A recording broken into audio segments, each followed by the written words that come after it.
Bonjour Monsieur Agali, merci de nous recevoir pour ce reportage. La piscine patinoire est la première structure qui a été construite sur le site thermal. En quelle année, s'il vous plaît? Alors l'ouverture, décembre 1974. Voilà, c'est effectivement, comme vous le dites, le premier centre qui est né sur le site thermal et touristique. D'accord. Et le bassin, quelle dimension il a exactement? Alors, pour le bassin de la piscine, on est sur un bassin olympique qui fait 50 mètres sur 20 de large. Et sur la patinoire, on est sur une patinoire olympique qui fait 60 mètres sur 30 mètres. Et combien de mètres cubes il y a à peu près? Alors, dans le grand bassin, on est en gros à 2500 mètres cubes. Sur la patinoire, bon, c'est un peu plus compliqué. La surface de glace est entre 4 et 5 cm sur la surface de glace. D'accord. Et l'eau est renouvelée tous les combien de temps? Alors, on apporte, selon la réglementation, on apporte sur notre bassin, sur le grand bassin et même sur tous les bassins, 1/20 de la surface. Donc, en gros, tous les 20 jours, le bassin est renouvelé mécaniquement. À savoir que tous les jours, on injecte environ 130 mètres cubes d'eau propre, ce que nous on appelle de l'eau propre, tous les jours. Et une fois par an, on fait un grand nettoyage où on vide complètement tous les bassins et où on remet de l'eau propre pour toute la saison. Vu avec le nouveau chauffage, la piscine donne du chauffage pour la cure thermale.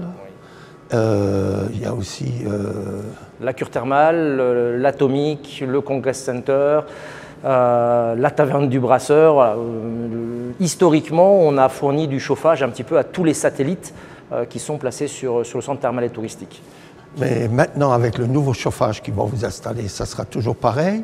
Alors, normalement, non. Chaque site aura son propre réseau de chaleur. Le but du réseau de chaleur, c'est d'apporter de la chaleur à tout le monde.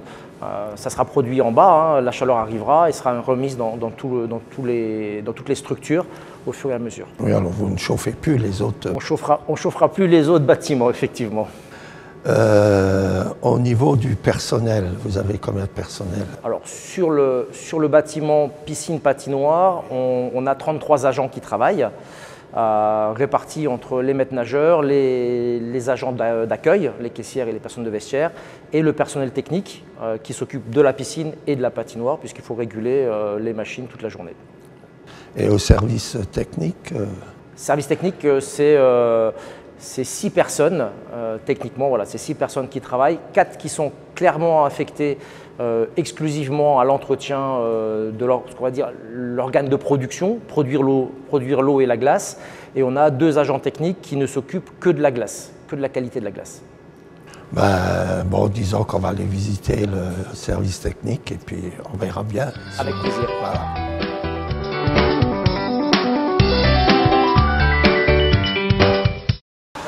Bon, là, nous sommes dans le local technique.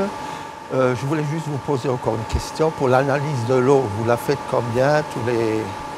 Alors, l'analyse de l'eau est faite en interne dans un premier temps, 2 fois par jour, le matin avant l'ouverture. Donc, les agents, aux alentours de 8 heures avant l'ouverture du public, font une première analyse de l'eau, voir si l'eau est conforme.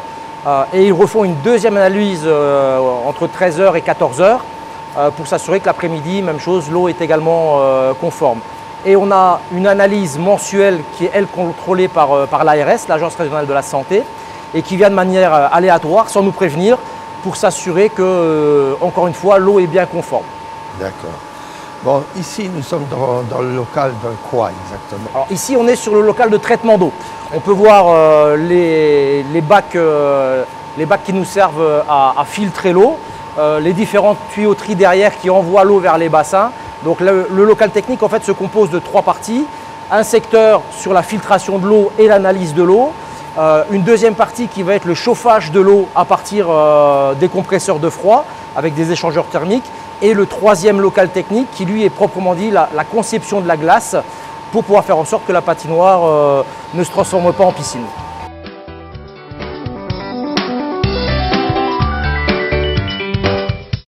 Bon, quels sont les moyens pour analyser l'eau? Alors, on a des moyens, déjà à la base, on essaie d'avoir une eau de qualité. Pour avoir une eau de qualité, on contrôle à la fois le pH pour que le chlore soit plus actif au niveau de sa réactivité et de son nettoyage. Ensuite, on a des petites pastilles régulièrement, donc tous les jours, 2 fois par jour. On va chercher un échantillon d'eau et on l'analyse à partir de petites pastilles chimiques pour nous assurer qu'on est dans les bons réactifs. Voilà. Et en fonction de ça, on a des automates qui sont mis en place et les agents contrôlent que tout fonctionne pour nous assurer de l'apport en eau, comme je disais tout à l'heure, en eau propre, de manière régulière pour pouvoir réguler toutes les parties, température. On sait que plus la température va monter et plus les bactéries vont se développer dans l'eau. Donc c'est aussi le rôle des agents techniques de faire en sorte de contrôler la température, de contrôler le pH pour qu'on ait une eau qui soit toujours la plus satisfaisante possible en termes de qualité. Alors, en fait, depuis maintenant le mois de janvier, on a pris l'option d'afficher les températures des bassins à l'extérieur pour que nos usagers puissent s'assurer tout de suite dès leur arrivée de la température, en sachant qu'on a généralement une température du grand bassin à 29 degrés et du petit bassin à 30 degrés. Mais c'est vrai qu'on avait des gens qui nous demandaient constamment les températures. Donc du coup, maintenant elles sont affichées. C'est un vrai plus pour notre clientèle de pouvoir jeter un coup d'œil dès l'arrivée et de s'assurer des bonnes températures de l'eau et de l'air. Et au niveau de la patinoire, comment que vous fabriquez la glace? Alors, un petit peu comme un gros congélateur, on a des gros compresseurs qui envoient via un produit glycolé qui font du froid. Au départ, on met une couche d'eau sur la patinoire progressivement. On fait prendre cette couche d'eau et après, tous les jours, on coupe un petit peu la surface et on remet de l'eau propre dessus tous les jours. Voilà, on entretient la glace. On essaye de travailler aussi sur les hauteurs parce que l'eau, des fois, nous joue de petits tours et ne se met pas forcément droite comme on a envie. Et donc, le rôle des techniciens, c'est aussi d'avoir une glace qui est complètement plane. Mais vous êtes aussi obligé de faire la pointe pour l'eau. Alors, tout ce qu'on coupe en termes de glace, toute la glace qu'on va retirer, on va la rajouter. C'est comme un petit peu les granites. On met de l'eau, on met au congélateur, on laisse friser et ensuite on enlève la première surface puisque les patineurs ont tendance à faire ce qu'on appelle de la neige. Donc eux, ils coupent la glace et ils mettent plein de petites neiges dessus. Donc il faut qu'on enlève la neige et qu'on la remplace par une petite couche d'eau qui doit prendre assez rapidement pour pouvoir avoir une glace de nouveau dur. L'eau, elle provient d'où exactement? L'eau, c'est de l'eau du réseau. Un gros tuyau, les gros tuyaux qui sont là, voilà, on a de l'eau du réseau, de l'eau potable qui vient. Ensuite, l'eau est traitée. Donc pour pouvoir la traiter, on a déjà un premier passage qui nous permet, comme à la maison, d'avoir du traitement, des gros galets de traitement. Donc c'est 10 tonnes de sel qu'on utilise tous les ans pour pouvoir traiter dans un premier temps l'eau, la rendre moins calcaire. Et ensuite, on rajoute du chlore pour la rendre encore plus propre. Et là, le chlore, c'est en gros 1 tonne de chlore tous les ans.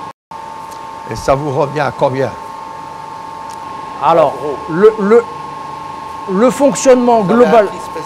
Alors, on a des marchés publics. On fonctionne par marché. C'est toujours appel à marché public. Donc, tous les ans, on publie via le site internet et on consulte les fournisseurs en leur disant la consommation approximative qu'on va avoir dans une année, elle est de 50 tonnes pour ça et ainsi de suite. Et les fournisseurs nous répondent en faisant une proposition de prix et on essaye toujours de retenir le prix qui correspond le mieux en termes de qualité et de prix le plus bas. Voilà. On essaie d'avoir cette cohérence-là, c'est important parce que c'est quand même de l'argent public et à un moment donné, on ne doit pas non plus payer les choses plus que ce qu'elles ne valent. Pour l'entretien des toboggans, comment que ça se passe?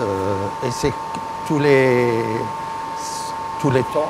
Voilà. Alors, sur l'entretien des toboggans, on a déjà un contrôle visuel tous les jours. À chaque ouverture, les maîtres nageurs font une descente à sec dans un premier temps. Donc, ils montent dans les toboggans et ils descendent à pied les toboggans pour nous assurer qu'il n'y a pas d'éclat, que ce ne soit pas dangereux pour les utilisateurs. C'est le premier contrôle.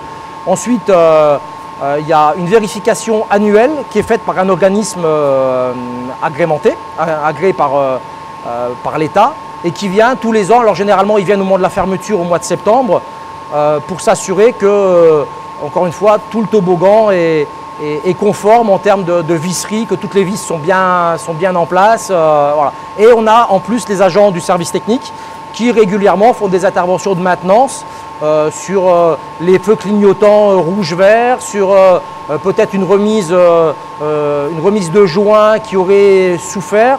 Dès lors que les maîtres nageurs vont signaler une anomalie, le premier intervenant, c'est le service technique qui remet en état le toboggan.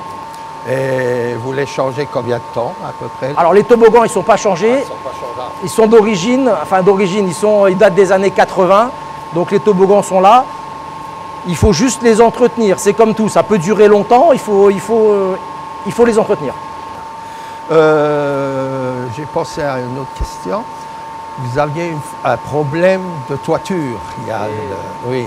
Est-ce qu'il y avait une poutre qui était défectueuse? Les fameuses poutres. Voilà. 2014. Effectivement, en 2014, ils se sont aperçus que sur les poutres, il y avait certaines poutres qui avaient été un petit peu rongées par le temps et présentaient des signes de faiblesse. Voilà. Donc toutes les poutres côté piscine, alors c'était que des poutres extérieures en fait, et c'était lié à des infiltrations d'eau liées au temps, hein, même chose. Hein. Au bout de 40 ans, les éléments de charpente placés à l'extérieur avaient subi un petit peu les aléas du temps, donc ils ont été remplacés sur l'extérieur. Et là, on est en train aussi de terminer toutes les poutres côté patinoire. Donc on va dire d'ici 1 mois et demi, les poutres piscine, c'est reparti depuis 2014. Les poutres patinoires, d'ici 1 mois et demi, auront toutes été inspectées, remises à neuf. Voilà, remises à neuf, et on est reparti pour 40 ans. Est-ce que vous pouvez nous donner quelques chiffres sur la fréquentation de la piscine et patinoire? Quelques chiffres. Fréquentation piscine l'année dernière, 213 000 usagers, un des meilleurs scores sur les 10 dernières années. Côté patinoire, on est approximativement à 63 000 usagers sur l'année. Donc 275 000 usagers sur la saison de l'année dernière. C'est beaucoup. Par rapport à d'autres piscines, si on prend Montigny ou Metz, voilà, on est parmi les piscines les plus fréquentées. À savoir qu'en Moselle, il n'existe que 3 bassins de natation olympique. Hein. Metz sur la piscine Lothaire, Forbach et donc Amnéville. Et en termes de patinoire, on n'a que 2 patinoires en Moselle, Metz, encore une fois, Amnéville. Ensuite, c'est Épinal ou Luxembourg. Voilà, donc c'est des outils pour les piscines, il y en a beaucoup, pour les patinoires, il y en a beaucoup moins. Et la piscine, elle est classée à quelle catégorie? Alors, il n'y a pas réellement de classement sur la fréquentation. Par contre, avec nos 213 000 usagers sur la piscine, on est parmi les 3 piscines les plus utilisées au niveau du département. Voilà, ça c'est une certitude. Après, à savoir qu'on a le matin, par exemple, sur une année, on a 40 000 enfants des écoles qui viennent à la piscine d'Amnéville. Donc ça, par contre, on sait que peu font le même chiffre que nous, 40 000 sur une année, pour l'apprentissage de natation dans les écoles.